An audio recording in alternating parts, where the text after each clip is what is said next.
Good morning student. आज हम लोग पढ़ेंगे स्ट्रक्चर ऑफ एटम के बारे में कि एटम का स्ट्रक्चर कैसा होता है। एटम के अंदर जो इलेक्ट्रॉन, प्रोटॉन, न्यूट्रॉन हैं वह किस तरह व्यवस्थित हैं, इसके बारे में जाना जाएगा। तो इसमें एटम का स्ट्रक्चर बताने का काम सर्वप्रथम जे थॉमसन ने किया था। एटम का स्ट्रक्चर सर्वप्रथम कौन बताए थे? J Thomson. और उनका जो मॉडल था एटम को, उसको Thomson's model of the atom कहा गया। Thomson's model of the atom, Thomson का परमाणु मॉडल, थॉमसन का परमाणु मॉडल। देखिएगा, थॉमसन के परमाणु मॉडल को तरबूज मॉडल भी कहा गया है। थॉमसन के परमाणु मॉडल को तरबूज मॉडल भी कहा गया है। तरबूज क्यों कहा गया है अभी आप समझेंगे जब मॉडल समझेंगे। थॉमसन ने परमाणु के बारे में कहा कि परमाणु का आकार गोलाकार है। परमाणु का आकार गोलाकार है जिसमें धनावेश समान रूप से वितरित होते हैं। परमाणु का आकार गोलाकार है जिसमें धनावेश समान रूप से वितरित हैं और जो ऋणावेश है वह बीच में कहीं कहीं धंसा है। और उस परमाणु का समस्त आवेश यानी कि पॉजिटिव चार्ज और नेगेटिव चार्ज इस प्रकार से है कि ओवरऑल चार्ज उस पर 0 है। परमाणु से संबंधित इन्होंने बताया कि परमाणु का जो आकार है वो गोलाकार है। परमाणु का आकार गोलाकार है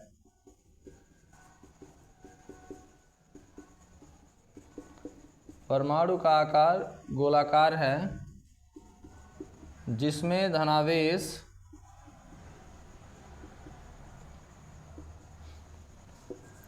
समान रूप से वितरित हैं,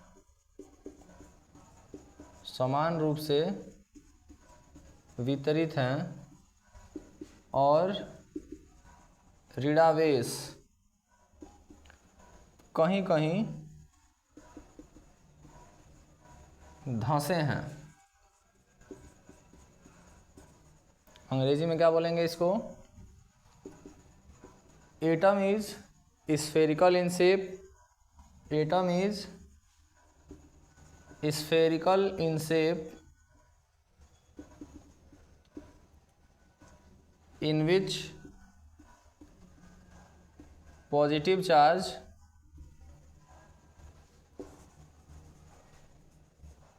are distributed uniformly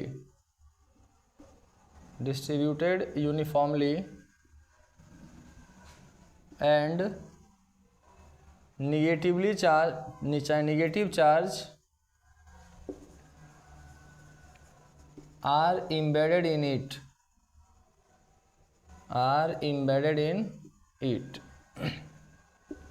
याद रखिएगा, थॉमसन के परमाणु मॉडल का स्टेटमेंट क्या है।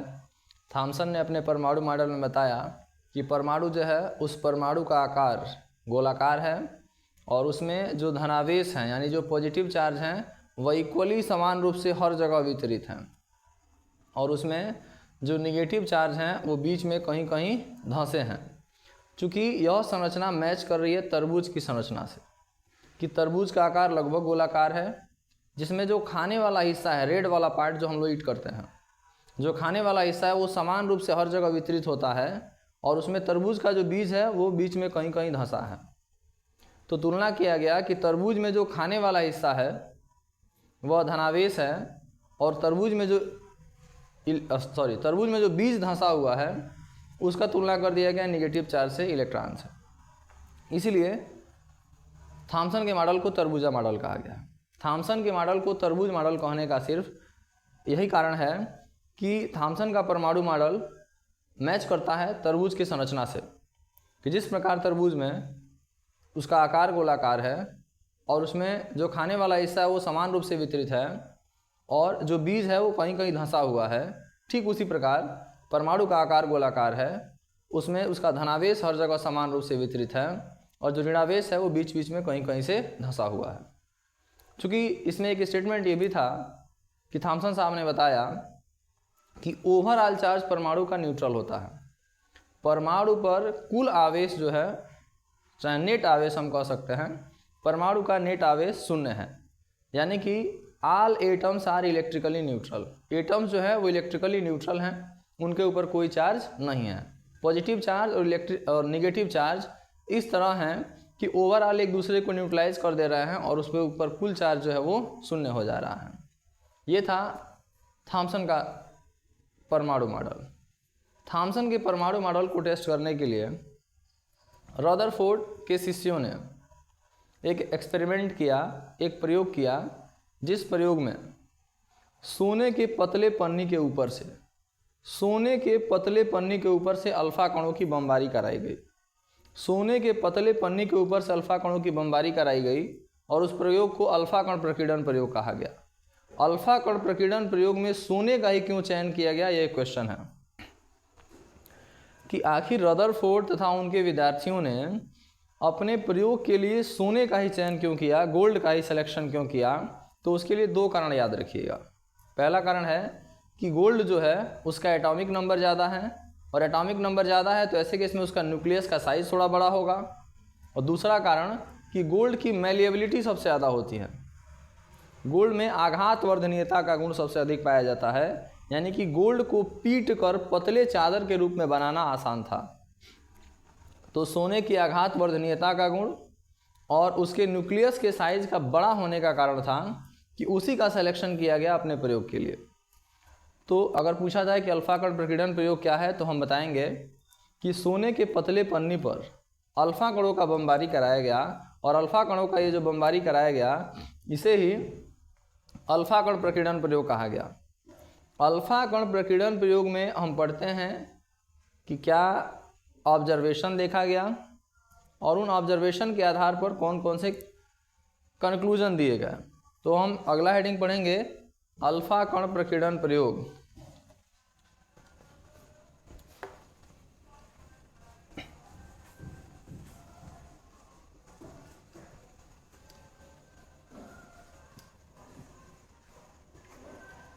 देखिएगा, अल्फा कण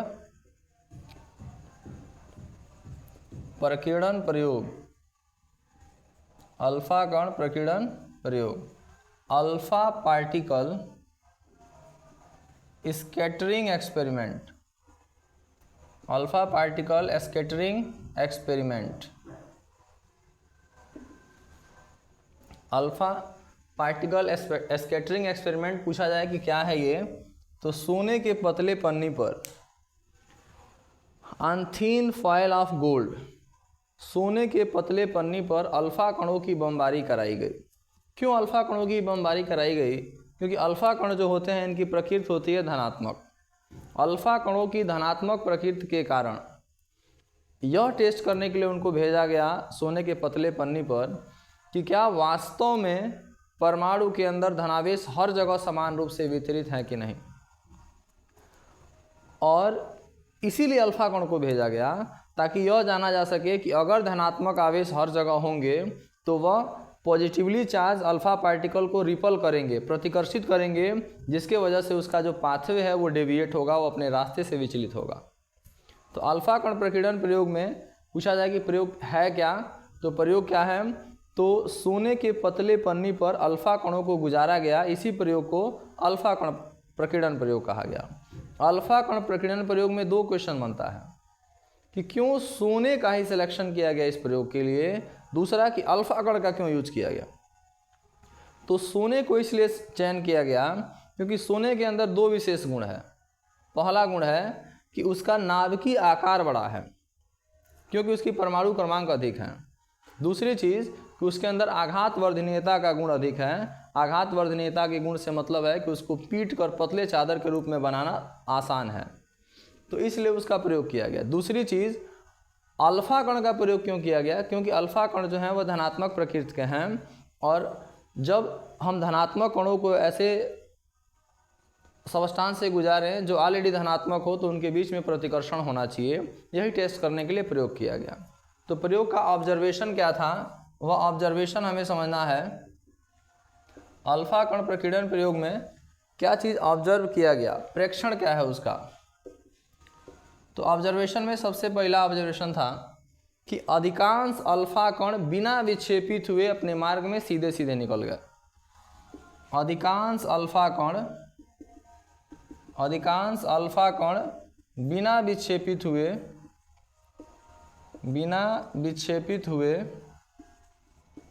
अपने मार्ग में सीधे निकल गए, अपने मार्ग में सीधे निकल गए। पहला प्रेक्षण है कि most of the alpha particle passes from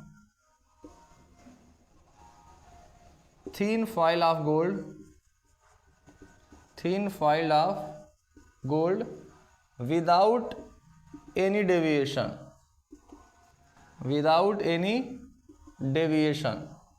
अधिकांश अल्फा कण बिना विक्षेपित हुए अपने मार्ग में सीधे सीधे निकल गए। फिर दूसरा चीज, बहुत कम अल्फा कण अपने मार्ग से छोटे कोण पर विक्षेपित हुए।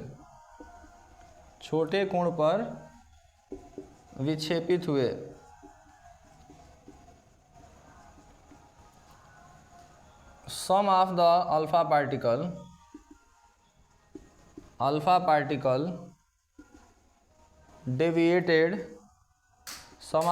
particle deviated at a smaller angle from their pathway। कुछ ऐसे अल्फा कण थे जो अपने मार्ग से छोटे कोण पर विचलित हुए, यानी हल्का सा विचलित हुए। और तीसरा ऑब्जर्वेशन था कि लगभग 8000 से 12000 अल्फा कणों में से एक अल्फा कण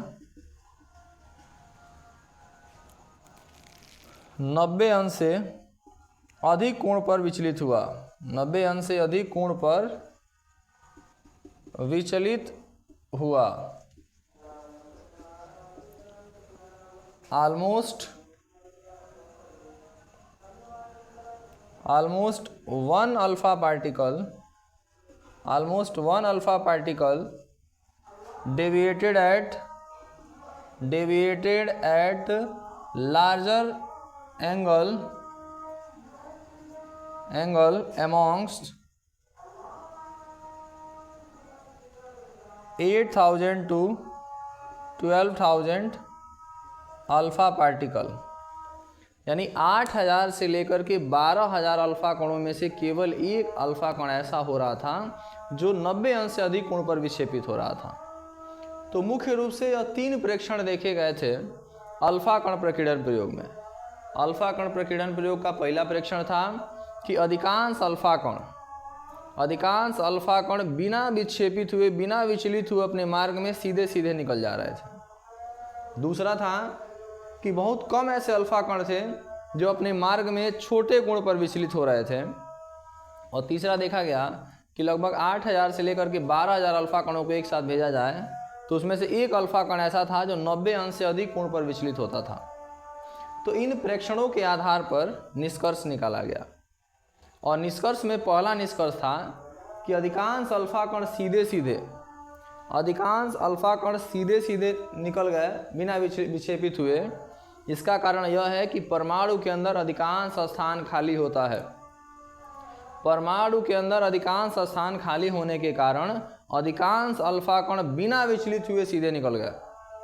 दूसरा कि कुछ अल्फा कण जो अपने मार्ग से विचलित हुए थे वह इस बात की जानकारी दे रहे थे कि परमाणु के अंदर कुछ स्थान ऐसा है जहाँ पर धनावेश उपस्थित हैं। और लगभग 8000 से लेकर 12000 अल्फा कण में से एक अल्फा कण जो बाहर आया वह इस बात की जानकारी दे रहा था कि पूरे परमाणु के आयतन की तुलना में जहाँ पर धनावेश हैं वह आयतन बहुत कम है। समझिएगा, 3 ऑब्जर्वेशन किए गए और तीनों ऑब्जर्वेशन के आधार पर 3 निष्कर्ष निकाले गए। पहला निष्कर्ष क्या है कि अधिकांश अल्फा कण बिना विक्षेपित हुए अपने मार्ग में सीधे निकल गए, जो इस बात की जानकारी दे रहे हैं कि परमाणु के अंदर अधिकांश स्थान खाली होता है। दूसरा कि कुछ अल्फा कण जो अपने मार्ग में छोटे कोण पर विचलित हुए, वह इस बात की जानकारी दे रहे थे कि परमाणु के अंदर धनावेश बहुत कम स्थान पर नहीं था। और तीसरा, जो 8000 से 12000 अल्फा कण अपने मार्ग में 90 अंश से अधिक कोण में से एक अल्फा कण जो है कि 90 अंश से अधिक कोण पर विचलित हुआ, वह इस बात की जानकारी दे रहा था कि पूरे परमाणु के आयतन की तुलना में नाभिक का आयतन, यानी जहाँ धनावेश है उसका आयतन बहुत कम होता है। और इन निष्कर्षों के आधार पर रदरफोर्ड साहब एक अपना मॉडल प्रस्तुत किए। और रदरफोर्ड साहब का मॉडल क्या था कि रदरफोर्ड ने कहा कि परमाणु का आकार गोलाकार है, यहाँ तक सही है। परमाणु का समस्त धनावेश तथा उसका समस्त द्रव्यमान बहुत कम स्थान पर निहित होता है, जिसको नाभिक कहते हैं। रदरफोर्ड साहब ने कहा कि परमाणु के अंदर उसका समस्त धनावेश, यानी उसका टोटल पॉजिटिव चार्ज और उसका टोटल मास, उसका समस्त द्रव्यमान बहुत कम स्थान पर निहित होता है, जिस स्थान को नाभिक कहा जाता है। और उस नाभिक के चारों ओर निगेटिवली चार्ज इलेक्ट्रॉन जो हैं वह चक्कर लगाते रहते हैं। रदरफोर्ड साहब मॉडल पेश किए थे कब? अल्फा कण प्रकीर्णन प्रयोग के आधार पर। इसके बाद अल्फा कण प्रकीर्णन प्रयोग के बाद हम मॉडल पढ़ते हैं किसका? रदरफोर्ड का।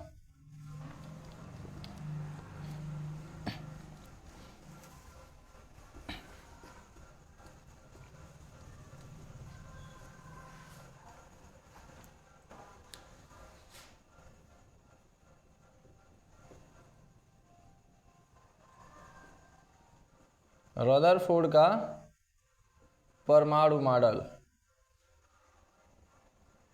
एटॉमिक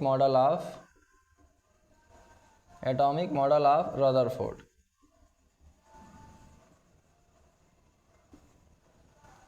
देखिए क्या याद रखना है, रदरफोर्ड के परमाणु मॉडल के अनुसार परमाणु का समस्त धनावेश तथा उसका समस्त द्रव्यमान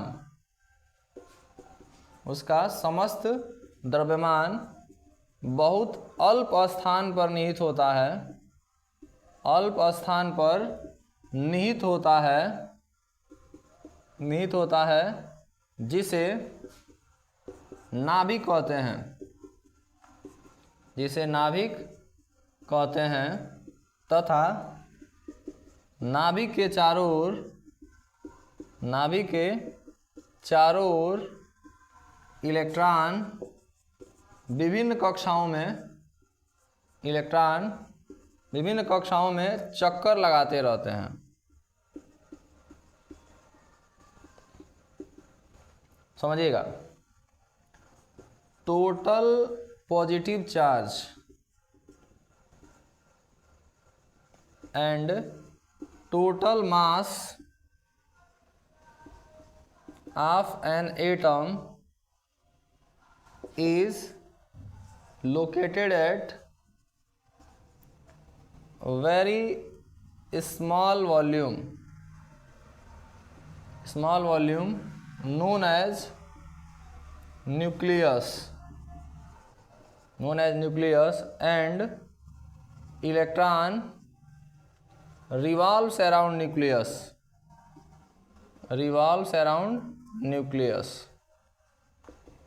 स्टेटमेंट याद रखेंगे कि रदरफोर्ड के परमाणु मॉडल का स्टेटमेंट क्या है कि परमाणु के अंदर उसका समस्त धनावेश और उसका समस्त द्रव्यमान बहुत ही कम स्थान पर निहित है और उसके चारों ओर अलग अलग कक्षाओं में इलेक्ट्रॉन चक्कर लगाते रहते हैं।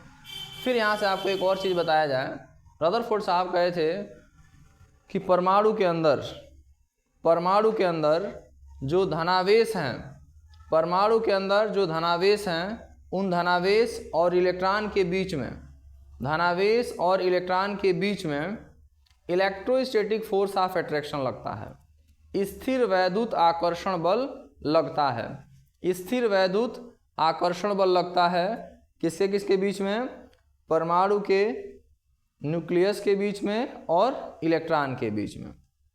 और इन्होंने भी स्टेटमेंट दिया था कि परमाणु का आकार गोलाकार है। इनका भी स्टेटमेंट था कि परमाणु के अंदर ओवरऑल चार्ज जो होता है वो 0 होता है।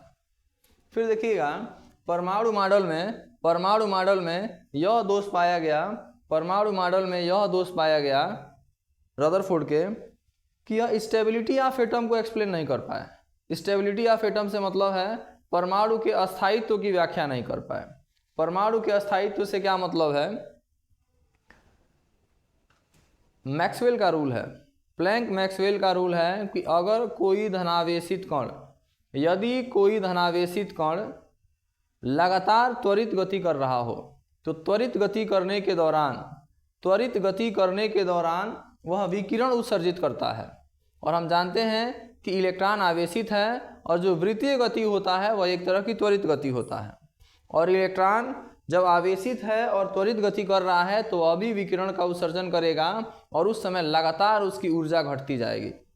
और जब इलेक्ट्रॉन की लगातार ऊर्जा घटती जाएगी तो एक समय ऐसा आएगा कि उसके ऑर्बिटल का आकार बहुत छोटा हो जाएगा और इलेक्ट्रॉन जो है वो लगभग न्यूक्लियस के समीप आ जाएंगे, न्यूक्लियस पर गिर जाएंगे, परमाणु का अस्तित्व समाप्त हो जाएगा। परमाणु का अस्थायित्व समझाने में सफल नहीं रहे रदरफोर्ड। तो रदरफोर्ड के मॉडल का अगर दोष पूछा जाए कि रदरफोर्ड के मॉडल का दोष क्या है, तो रदरफोर्ड के मॉडल का दोष यही था कि रदरफोर्ड साहब एक्सप्लेन नहीं कर पाए थे कि आखिर इलेक्ट्रॉन जब आवेशित कण है और वह त्वरित गति कर रहा है तो वह ऊर्जा का उत्सर्जन करेगा, और वह ऊर्जा का उत्सर्जन करेगा तो उस समय लगातार उसके ऑर्बिटल का रेडियस घटता जाएगा। और ऑर्बिटल का रेडियस घटता जाएगा तो एक समय ऐसा आएगा कि वह इलेक्ट्रॉन न्यूक्लियस के पास आएगा, न्यूक्लियस से जुड़ जाएगा। और इन तथ्यों के बारे में किसी तरह का कोई वर्णन, कोई एक्सप्लेनेशन रदरफोर्ड साहब नहीं दिए। फिर इसके बाद रदरफोर्ड मॉडल के बाद मैक्सवेल का मॉडल पढ़ते हैं हम लोग। मैक्सवेल साहब आए और मैक्सवेल जो है, सॉरी मैक्सवेल नहीं, नील्स बोर का मॉडल आता है। मैक्सवेल का तो स्टेटमेंट था कि अगर आवेशित कण है, त्वरित गति कर रहा है तो ऊर्जा का उत्सर्जन करेगा, और इस चीज़ को एक्सप्लेन नहीं किए थे रदरफोर्ड। फिर इसके बाद साइंटिस्ट आए हमारे नील्स बोर, और नील्स बोर का परमाणु मॉडल जो है, नील्स बोर के परमाणु मॉडल में कहा गया कि यहाँ तक बिल्कुल सही है कि परमाणु का समस्त धनावेश और समस्त द्रव्यमान उसके न्यूक्लियस में है, लेकिन यह कहा गया कि न्यूक्लियस के चारों तरफ इनफाइनाइट ऑर्बिटल खींचे जा सकते हैं, अनंत ऑर्बिटल खींचे जा सकते हैं। क्या मतलब है इसका मैं आपको समझाने का प्रयास कर रहा हूं।